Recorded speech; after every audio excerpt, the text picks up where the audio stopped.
Welcome to Gatecrashers, a podcast dedicated to kicking open the door to your next favorite thing. Our mission, our creed, and our code is this: to make all things more approachable and more accessible for everyone. We want you to find a universe that you'll fall in love with. There are stories that have seeped so deeply into the zeitgeist of humanity that they have been told a million different ways from a million different people since their inception. You've got things like Gilgamesh, Hercules, Jesus, Batman, Superman, and so many other names that carry a weight to them, and people know their stories and keep them close to their heart. These stories flow in the blood, but are expressed in so many different ways. But the name in the story we are discussing today has kind of honed horror into what it became eventually, and it comes with the music of the Children of the Night. I am joined for the third time by one of my personal heroes, J.H. Williams III, to discuss his new book from Image, Dracula, a Storybook Portfolio. How are you? Good. How is everybody out there? Hello? I was like, do I go super serious for this intro, or do I do it all in the Count voice? I opted not to do the one body but I didn't want any vampires to get offended. How are you? We haven't spoken since Echolands Volume 1. Yeah. Doing good. Just working away on Volume 2 right now. So pumped. Along with other tidbits of little things I can't talk about right now, but it's okay. You can keep your secrets. You posted a page earlier on the day we're recording of Echolands, and I'm just so excited to get it back after. I know you got to work and like you have to live and stuff, but I'm so excited for more Echolands. Oh, thanks. Yeah, we're excited. I mean, we wish it could come out sooner than it is, but the work on for some reason Echolands eats time and space. So it's much everything takes longer than I think it will. But I think part of that is because Echolands itself, format wise, is so challenging. That every page presents interesting puzzles to solve. That's why it's so good. But today is about vampires, yes. Specifically Dracula. Yes. So before we get into the book itself, I do want to talk to you because in your intro, you talk about how Dracula has been told 1,000 different ways. Yes. Musicals, comics, games, whatever you want. What was your initial introduction to Dracula? My initial introduction probably was the Bela Lugosi stuff, the old black and white Universal Monsters interpretation of the material. And then secondhand from there would probably be the Hammer horror films, particularly Christopher Lee. But then I also remember have memories of watching some of the Jack Palance. I think that's how you say his last name. Where he played Dracula. I think those were also Hammer films. I think they were too. Yeah. I was as I was reading your bit on this, I was like, where did I first meet Dracula? I was like, I cannot recall, because I only had seen the Bela Lugosi film a couple years ago. I saw Coppola's a couple weeks ago, actually. Then I was thinking about it, and I was like, Abbott and Costello. When I was a little kid, my grandfather watched it, and I went and looked it up before this interview, and they made a movie with those two, Abbott and Costello, Bela Lugosi Dracula. You've got the Wolfman, who is always played by the original, was like the big one. Was it Glenn? No, Lon Chaney, and then you got the monster, Glenn Strange, all in one movie. Yeah. I think, did they even make more than one of those? I think they did. I think they did. Thinking in today's movie mindset, I can't fathom that happening. Oh, yeah, right. I'm at Robert Downey Jr. Iron Man coming into an Adam Sandler movie and it just being played straight. Right. And then I also, as a kid, remember some of the Tomb of Dracula comics that Marvel did. And I also remember watching the Munsters all the time, which isn't necessarily Dracula, but it kind of relates to what we're talking about with Abbott and Yeah. Costello and Grandpa sort of being the Dracula stand-in, you know. Okay. And yeah, I don't know if people would be able to get into that today if somebody Hor- tried to do a new version. Horror was very different. And like, imagine like the show, like The Munsters. It was a show Yeah, about monsters, just a sitcom. yeah, It's very ahead of its time, or maybe like right time. yeah. Now, vampires. What is like your personal feeling on the monster itself? Like, when you think of vampires, is it always the Dracula, like the never looking the same, throwing a wolf at every situation type Yeah, monster? it's hard to pin down for me because there's so many different interpretations, you know. As much as I love those classic films, uh, you know, the suave Bela Lugosi interpretation versus, you know, the creepier Christopher Lee version, they're so different, but yet kind of so similar at the same time. Uh, but then in terms of vampires themselves, I guess today, if I was to try to invent something new with vampire idea, would be to try to do something that I guess is way more monstrous than people would expect. Most people, I think, when they think of vampires, they think of the classic semi-romanticized idea, right? Um, and I think I would want to try to do something that's completely horrifying. um, but they kind of got close to that with Blade 2, I think. When they I did Blade 2. was thinking about Yeah. like we both grew up in different times. The height of like when your kind of sense of like what you like for me was when the Twilight movies were like the biggest thing. So I have Right. up until recently have gone the exact opposite way of vampires. Uh-huh. Although I will say that I have watched them recently after I was like, okay, vampires are cool. Those movies are really funny. Yeah. Um, but I like the idea of more monstrous. Now, this book, you did the art after you were really sick. Yeah. Um, what what does I mean physically? What did that feel like? You were recovering from a near death experience, and then coming back with Dracula. Yeah. Why? I guess it was sort of like I really didn't want to be working um, because I felt so. What's the word for it? Kind of. I was not in top form. You know, I Hmm? just was really, really um, in a weakened state, I guess you could say.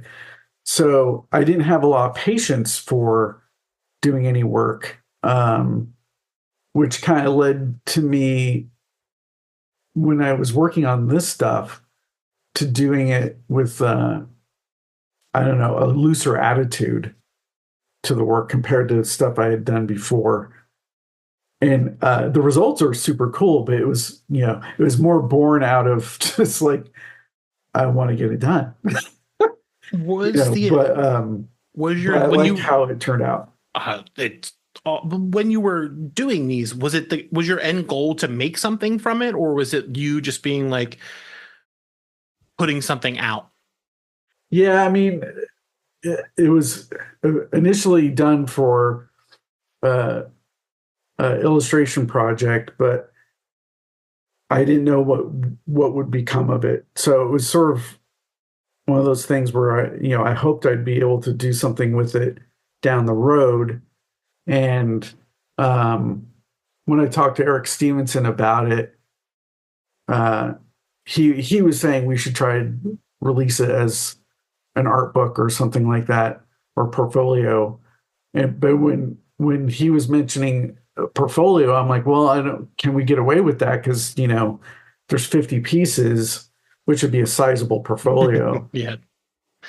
And then I just kind of let that percolate in the back of my mind for a while, and then stumbled on the idea of like, it's so narrative.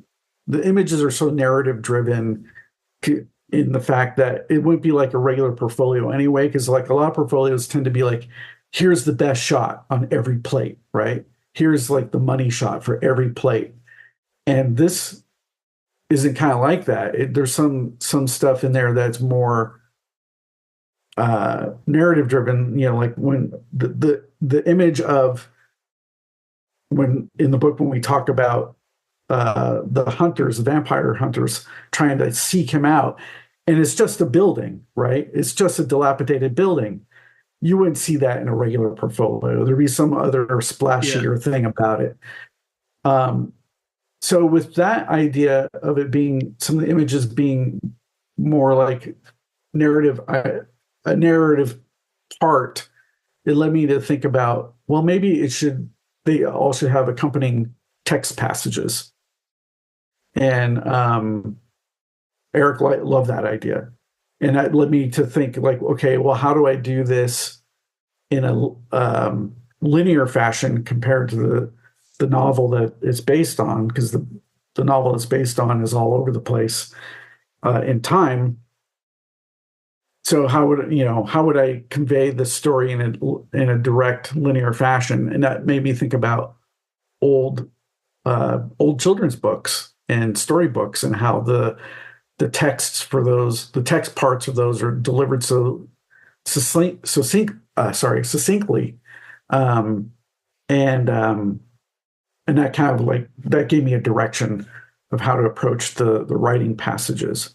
And that was an interesting challenge because the tendency is to like pack as much information as possible for that sort of thing, for the text stuff. But I knew I couldn't do that. I had one page for each illustration.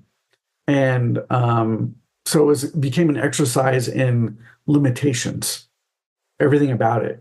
Even the art, in some ways, is an exercise in limitations because I felt so bad at the time when I was doing it. So I felt limited also. So when it came down to the writing part of it, it's appropriate that I took a limited approach to the writing part of it. But what made it so challenging is trying to pare that down to where it's one or two paragraphs per simple paragraphs as well per illustration, but yet convey enough personality and enough story content that by the end of it you can follow along and you have a complete story, even though there's lots of details that are missing from the original novel. This is sort of like a fancy synopsis of what the story is, but with enough character in it. So, and also thinking about the storybook idea made me think about, well, that's kind of an old idea. So maybe the approach to the text should also kind of have a little bit of a purple quality and a little bit of a verse quality to it. And that helped kind of bring out some of the personality for the passages. That was actually where I wanted to go because not even like the way you write it, but the way you structure the lettering. You did all the lettering on this as well. Yeah. Was it text? I assume it wasn't by hand. No. Yeah, like that would be wild. I found a cool font that would look good in red against black that I felt looked old, but yet readable.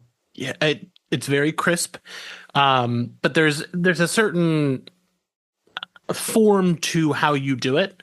I don't know what you would call the border around it. Like a signet or like that design. Where did that come from? Because I'm so interested because it is a black page, your text, and this one like image that surrounds it. Yeah, when I started thinking about the old storybook idea, because a lot of times those also often the lettering would be married to the illustration to where a lot of times the text would live on the actual illustration. But I didn't want to do that with this because some of those illustrations are full pages, and needed to take up the entirety of the page devoted to it. So it led me to think about design with black and red, and what could be done to give that kind of Gothic nature to it. And that became interesting in how the lettering would fit within the frame, because sometimes it almost feels like the lettering is designed in a way to sit along the shape of the frame, which is kind of a cool result. Yeah. But that also presented another interesting challenge, because as I was writing it, I basically wrote all the text ahead of time, but then came up with my design template. And then as I started putting the lettering into the template, it wouldn't always fit the way I wanted it to. So either I would expand the text or shorten the text at the design stage, to accommodate that sense of design that the book has. So it was pretty fascinating organic process in a way. And as much as I love the art, I think there's so much character in the things you just described. There is, I'm not going to spoil it, but there is a scene later with Renfield, where you do something with the text that just, I was like, this is awesome. Like it breaks the monotony of like a regular text. And it's just like that was just fucking ruled. I was like, oh, cool. God. Maybe it's just something you felt was a small touch, but I was like, it is so impactful for someone who like knows Renfield and what he went through, and like his. And that idea actually came to me at spur of the moment. I knew I always wanted the text to sort of start to separate from the lines, start to separate and have greater space between them. But the design tweak I added to that you're referring to, sort of a spontaneous decision, and it ended up being the absolute right decision. Yeah, to add more weight to that passage. It's again, Renfield is the character. I mean, everyone else has stuff, but Renfield is the character who's been tortured by this man. Like his entire essence has been destroyed by Dracula. Yeah. So just that, him getting that break was so good. Cool. Now, thanks. Dracula himself, you talk about how he's a monster who never appears the same way. There's a lot of fluidity to your illustrations of him. Where were you finding your inspirations for your designs of how Dracula would appear throughout your portfolio? Mainly from the original text. So, when we first meet him, he's like this old man, but he's also kind of beast-like. The way his teeth are described and stuff aren't the typical what we would normally see in film, with the very purposeful fangs and stuff like that. His teeth looked a little bit more jagged, and I tried to convey that while also conveying the fangs later on. But there was this immediate otherworldly quality to him, and that's also what led to the way Jonathan Harker first sees him too, the thoughts that come to his mind when he first sees him. And then, throughout the book, he's constantly transforming because he's becoming younger, because he's, feeding on, the citizens around him. But also, there's parts in there where, in the original novel, as an example, when he's first attacking Lucy, in the book, it's described when Mina stumbles upon this scene out in the gardens, that Stoker refers to him as a shadow like a shadow almost washing over her. And I was like, well, that's not exactly a person. And that made me think about the transformational aspects of the character. It made me think about smoke and blood and these things that are never the same. They're constantly has this flow to them. And so I figured I would try to combine those ideas of steam, smoke, blood. So even in that scene where he's attacking Lucy, I also still wanted some form to him there too. So you can see these elongated fingers and this demonic face, but he looks like smoke, like this dark smoke washing across her, but then there's hints of red in it. So there's like this blood quality. I, Yeah. I have questions about red because I think red is one of your colors. Oh. As a fan, red is something that has been through all of your stuff. It's a color that always catches my eye. But before we get into that, you mentioned when you first see Dracula, this personally, these 5 pages, the introduction of Dracula, the bathroom, the outside, the brides, the coffin, and then it goes to a color page.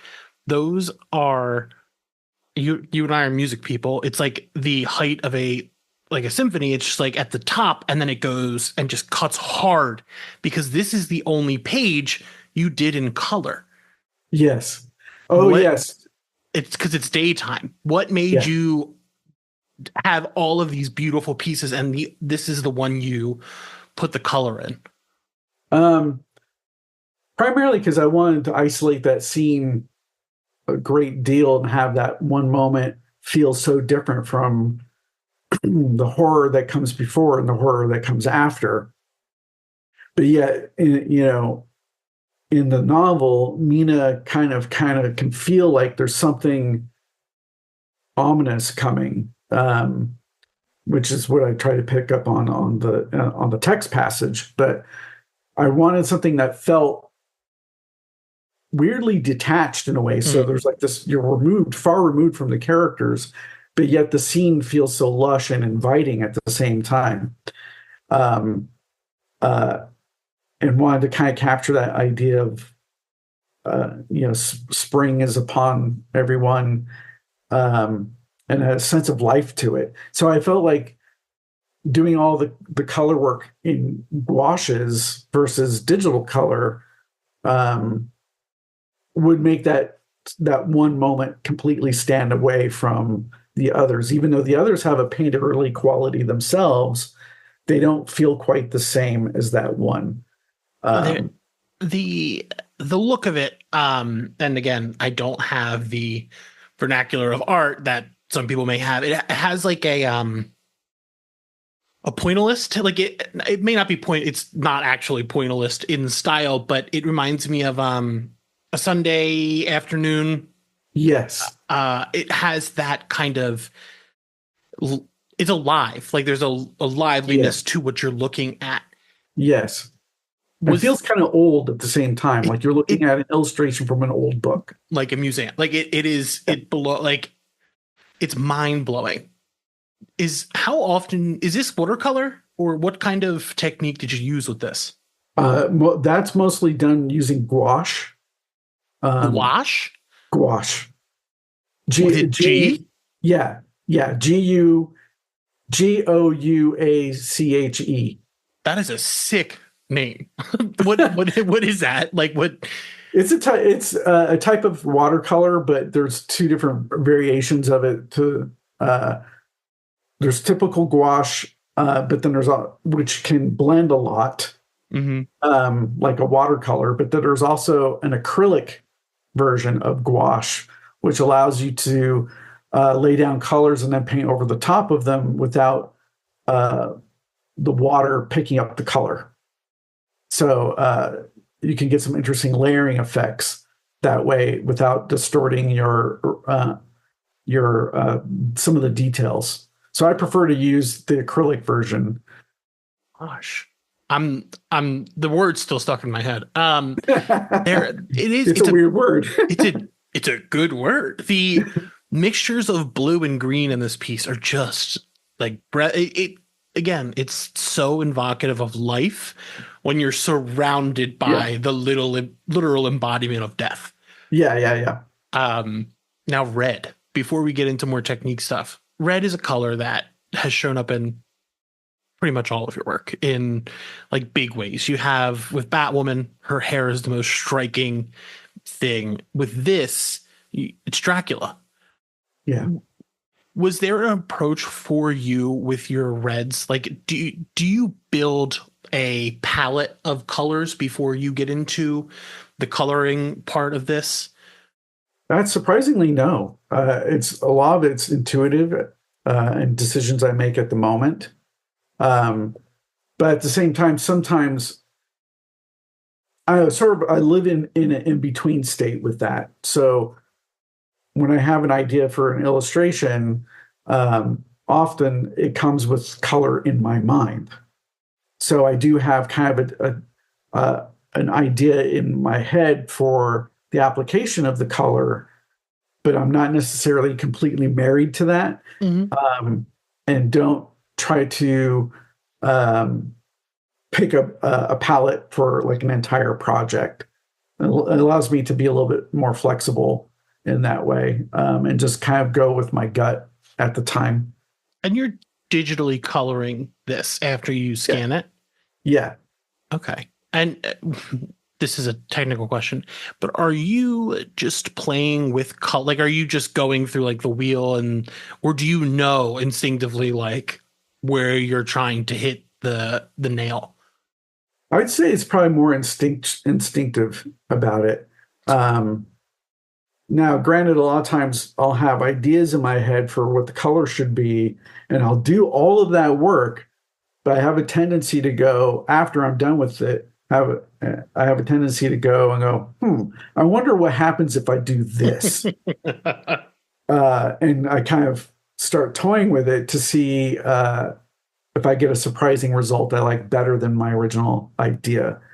Um, and that sometimes will happen at the last stage after getting all the basic color done. So, as an example, the scenes with Renfield, even though they have this bruised, painful quality to them, there's also a weird, slight warmth on them. So that slight warmth comes in. That was a decision I made, after the fact, seeing if I would like it or not. It also all just depends. I'll try stuff. I'm like, well, do I like it? No. Is Lucy's hair one of those things? Because the way I've seen your art on Redheads many times, but this one just felt like there was a lot going on in the coloring of her look. Yeah, the trick to Lucy, I felt like, and there's an interesting almost paradox with this character because she has such a tragic fate, and becomes this I don't know, kind of like this representative of horror and death. And but at the same time, everyone sees her with this sense of vitality. And so I wanted to convey that as much as I could when illustrating her. That this colorful vitality to her is literally the opposite of what she ends up becoming. And I think that's kind of poetic. Yeah. Uh, and that comes through in the original text from Stoker, I feel like. So this is the first Dracula that I've ever read. Again, as I said, vampires were never my thing. I read an issue or two of the one that came out last year. The Dracula? It was more Universal Monsters Oh, the one from from Skybound? yeah, Skybound with Yeah. Tinian. And I only read one issue. This I like. I was like, I understand why Dracula has such an appeal because Yeah. you talk about it at the beginning that you weren't trying to aim towards romance. You were Right. trying to aim towards that Dracula is a monster and you're Yes. showing him in this very unique way. With that, before we get into a little bit more about the techniques of the book. Well, this counts. The page where you are writing your opening, your forward, the red, like, here, I'll pop this up just so you know what I'm talking about. This, like Oh, the background, you did that, right? Like, yeah. what is that, gauche? Is that like what is it's so textured and red and blacks, and it's just like alive. It looks living and breathing. Right. And it Yeah, just, that was my goal, is to have it have a lot of movement and life into it, even though it's essentially monochrome, right? It's yeah. one color with dark areas. That actually is still digital color over black and white illustration. It's basically, the illustration is done for that the same way the pieces in the back matter show. It's done the same way. So the way I apply the digital color is slightly different than what is typical. I treat the digital color as if I'm applying paint. Can I ask what And you instead use to of color? adding just flat tones. Or is that an industry secret? What's that? What program do you use when you're coloring? Photoshop. Oh, Yeah. your handle of Photoshop and my handle of Photoshop are very different. But It's all done through, creating layers.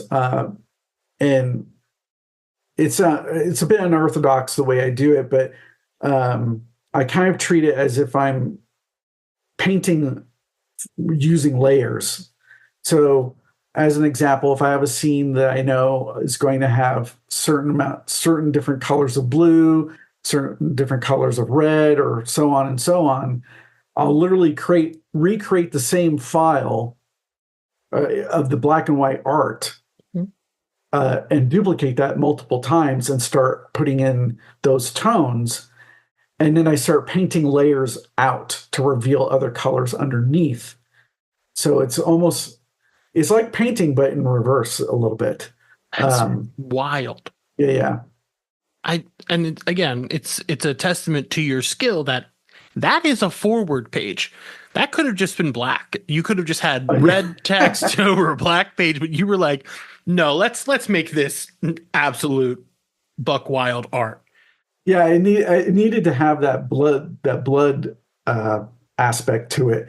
But yeah, also it's a little bit cloudy and smoky, like, at the same time, which fits some of the interior illustrations. Is that the word? Vicocious? What is blood? It's thicker. It's like a meatier liquid than water. Yeah. Literally. Yeah. So everything about the design, I wanted to rely on black and red. It'd been so easy to kind of fall back on and use just black and grays, but I didn't want that. I wanted something that, well, adheres to the Gothic nature of the story and of the period. I felt like by using red against black wherever I could, just intensifies and makes it feel more immediate, rather than something more reserved, I guess you could say. Yeah, and I think it's hard to pick a favorite out of this book, but I love the amount of dedication that you put into just something is something to, not to you because it's your art, but like just someone like who's only reading a comic to read a comic or just to pick it up and breeze through it. There's so much time and effort put into like each individual piece that it has more of your voice than anything. Maybe another way someone else could have handled it. Oh, cool. That's what I was hoping for, is to try to make it as unique as I possibly could, and think about design and how the design can prop up the illustrations. Mm-hmm. So, like, another example, but not just prop up the illustrations, but prop up the theme of, I think it sets the tone. Project. What's that? I think it sets the tone. Like when you open that page, you're like, oh shit, what I got myself into here? Yeah, exactly. And but then doing things that are a little bit more delicate and feel older, so like how many of the pages, the illustrations will have some of that border work that when you first look at it, you get two different things from it. You get like these old style filigree illustrative type of things that you might see in an old book, but then they also remind of drops of blood, dripping blood at the same time. That kind of stuff. I was very curious about those just because the only thing in my brain that I could equate it to was like, I'm from Philadelphia, so the area is very, very old, and there's all the old fences around the graveyards. Oh yes. And they have that very specific, it's like flowering that goes up. Yes. I was just wondering, like, what, and maybe you gave me the answer, but like where all this came from, like that design element. Is that something that was a big thing in books before? A lot of old books would have a lot of fanciful illustration techniques or border work done on various things to try to, because I think that, I don't know the origins of where that came from, but a lot of older stuff had a very a lot of fascination with delicate details that I find appealing. And with this being a work that's set in the past, I wanted to find some way to convey that stylistically and in a design sense, but apply it in a way that has a little bit more of a playful modernist approach, because I'm constantly reusing that over and over again, but in different ways. And one thing that struck me as I started using it is how, depending on the angle I'm putting it, it in a abstract way reminds of dripping blood. Yeah. So the result is kind of cool. It serves multiple purposes.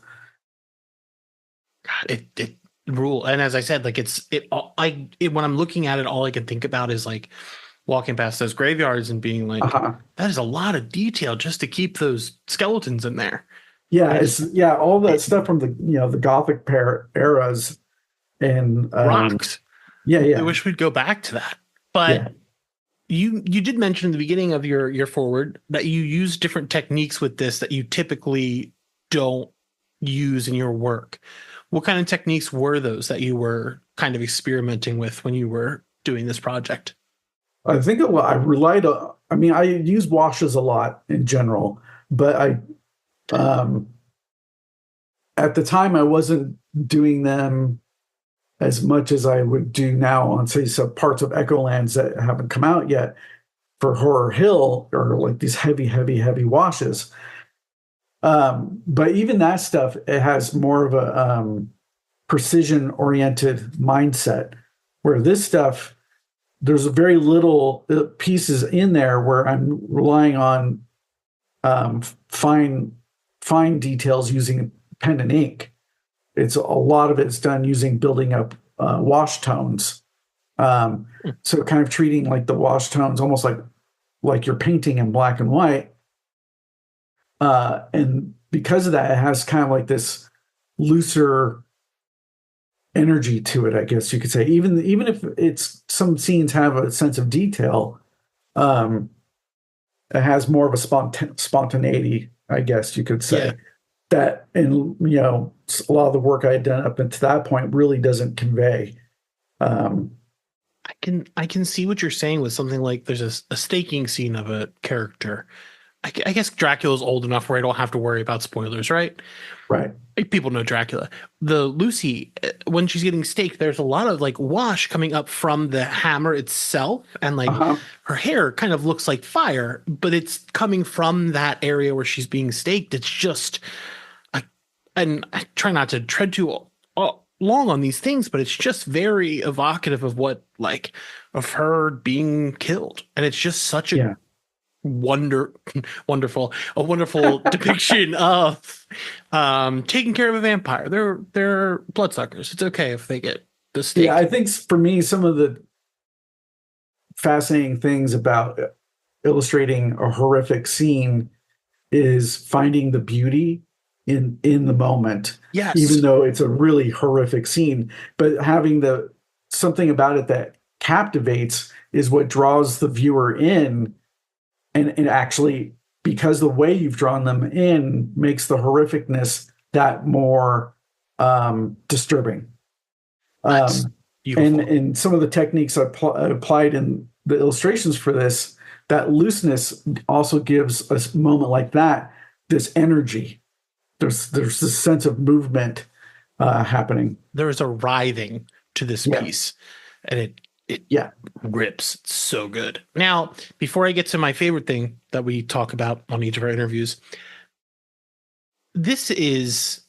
Dracula is one of the like essential stories. I would say, you don't have to, but it's for sure one of those stories that if you say Dracula, people know one interpretation or another around the world. Yeah, it's people know the fangs. When you were talking about the fangs, the page where you first meet the wives, the display of just Dracula's mouth. That's all we see of him. Yep. Oh, so cool. Now, there are a couple of stories, like not a couple, there's millions of stories that everyone knows, but are there any other stories that interest you to do something like this again? Like, the one that comes to mind for me, it may be overdone or things like that, but like The Great Gatsby, like there's stories that are interesting, so big that you could gild them in gold and put them onto the page. Right. Are there other stories that you love personally that you would think something like this would work for, even if it's not you wanting to pursue it? Yeah. Seeing the result, because like I got an advanced printed copy of the book and was super happy with the end result. And as I posted some of the teaser images, some people were like, "Oh, are you going to do more? Is there going to be more besides Dracula?" And that made me think about, especially with the way it turned out, that I could see doing a whole series of these, initially all based on horror. So you would have like a complete, not complete, but a nice library of storybooks that are based on classic horror. So I could definitely see doing that. The trick is the time. It's just, I mean, it probably took 5 months to put this thing together. And I would prefer you not get sick again, if we're being honest here. Right. Your poor wife is like, "Oh, you're doing another horror story." Right. And 5 months of time is a lot when I've got this other beast on my hands with Echoland. In a perfect world, I would love to do one of these every year, and having it become this annual thing. Every Halloween, you can expect this thing up until whenever I decide to stop doing them. But you can easily do at least eight different volumes of this kind of stuff. But what would be fascinating to me is tackling each one of these stories, these classic horror tales, using the same format idea. So at the end of the day, you have this interesting set of books that you can decide to revisit every year.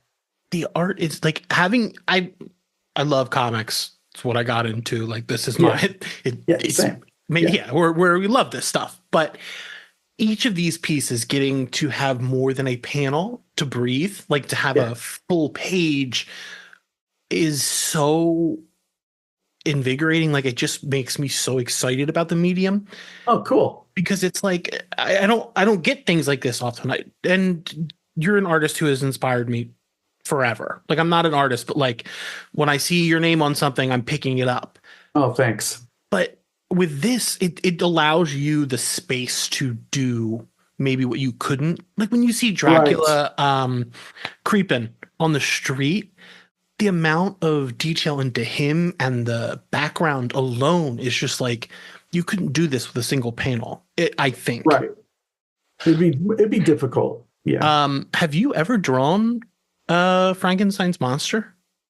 No. But I could definitely see diving into that. As a matter of fact, when we've down at my local shop, because they're anticipating this book coming out too, and they're excited about it.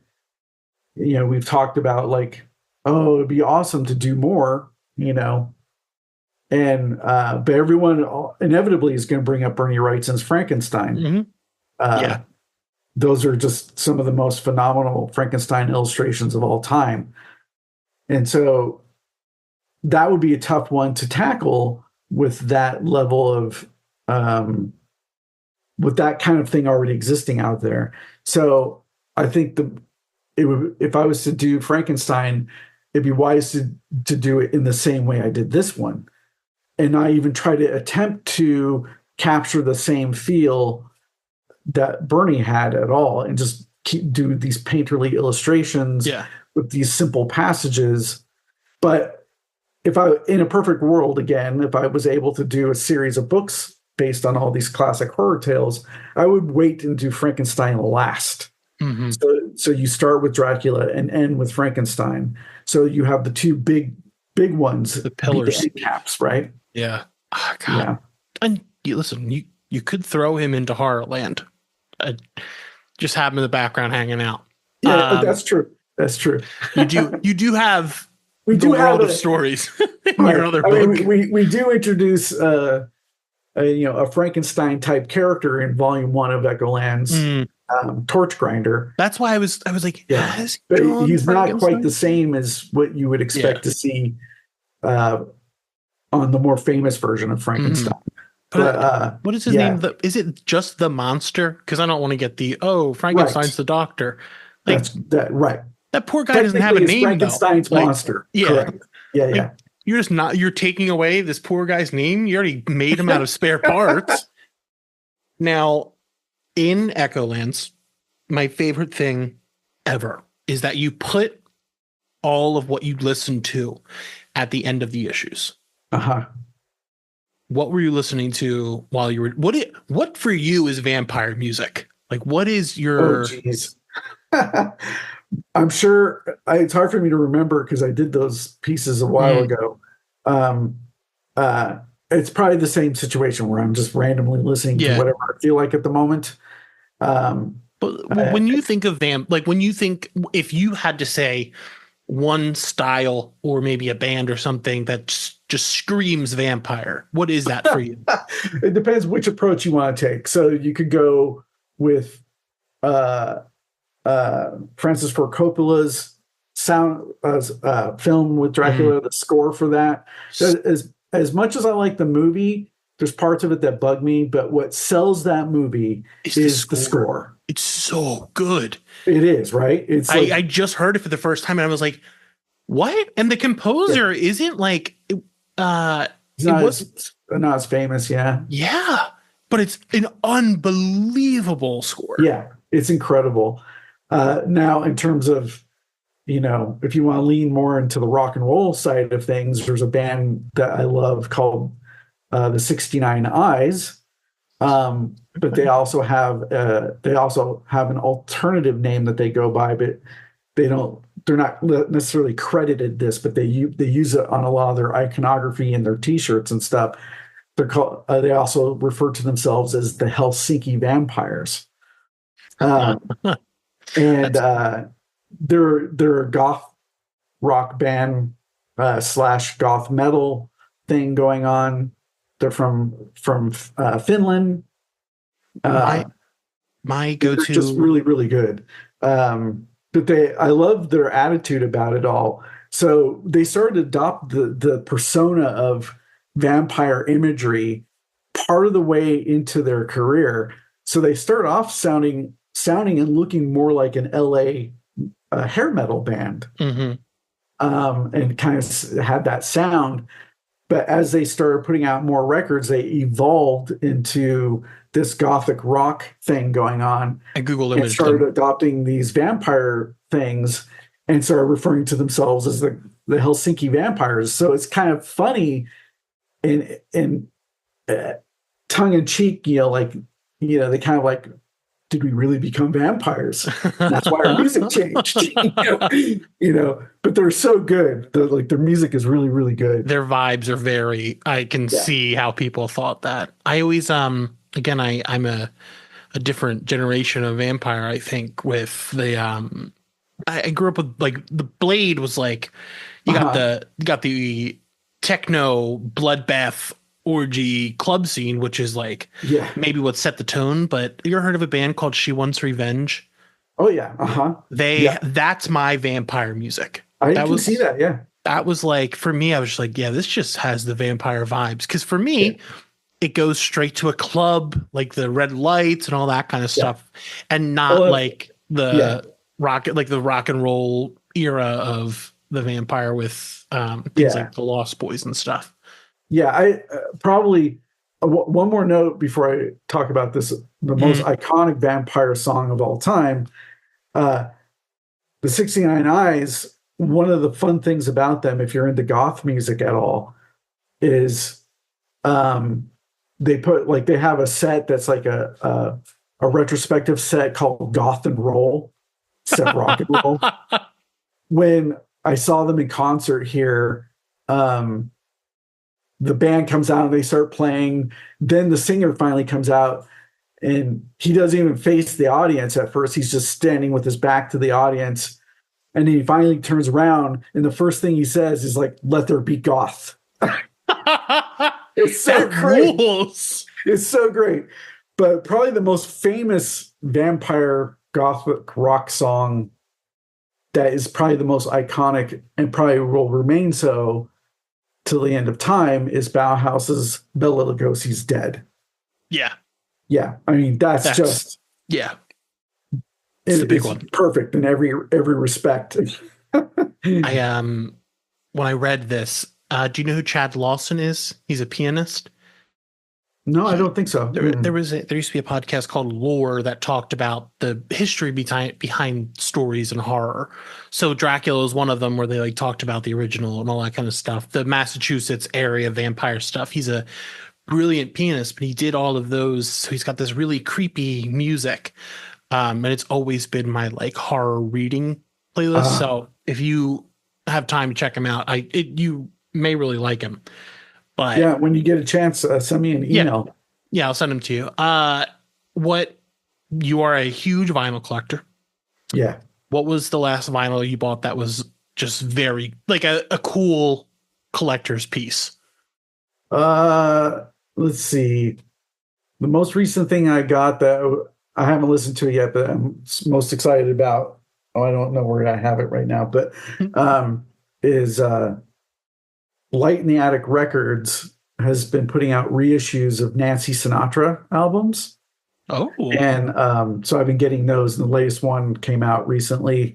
It's got this gorgeous color cover of her. But yeah, I super love that stuff. Love that. Did you see Long Legs? No. Are you aware of the film?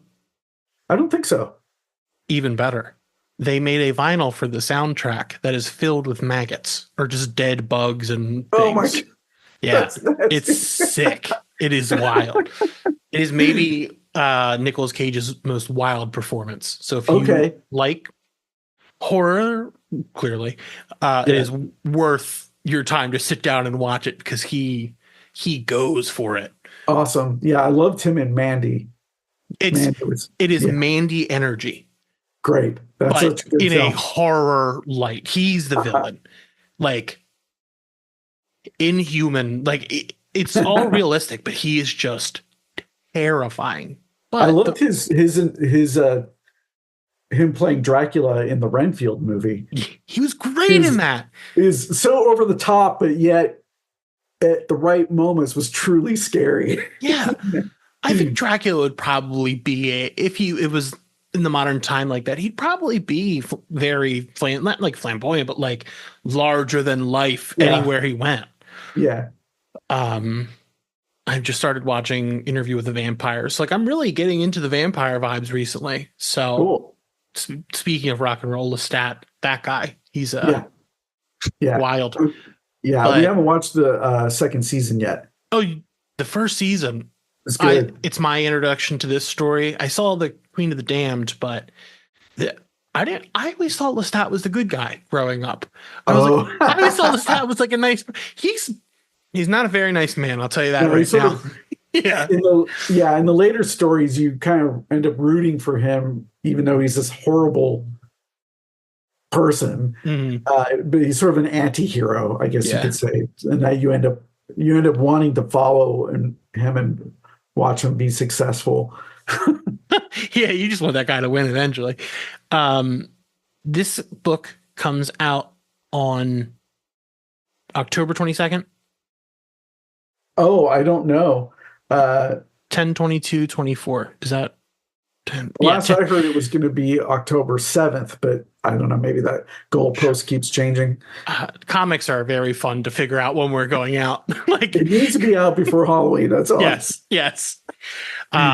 It is coming out from Image Comics. You can talk to your local shops now to order it.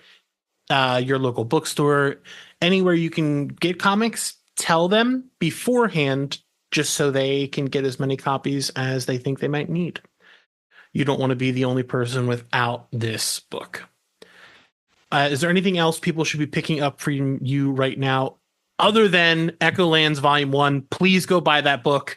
For me, I just need that book to keep going for as long as you can hold a quill, pen, paintbrush, whatever you're using to do this. We're going to be working on it for quite a while. It's a long form story, so I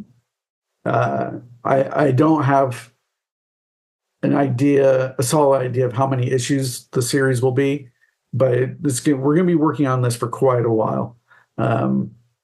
As far as other things I have coming out, after that you're allowed to say.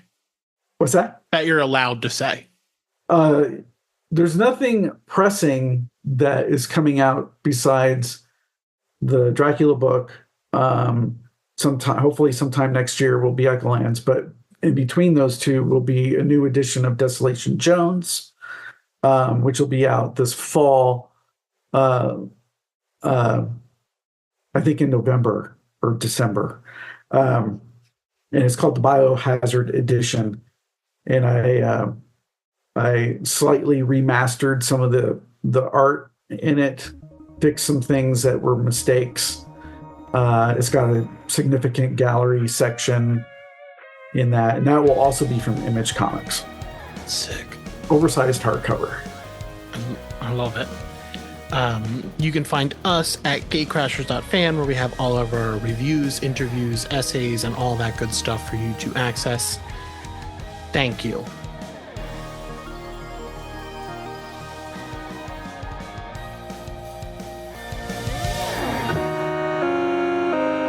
Storybook Portfolio.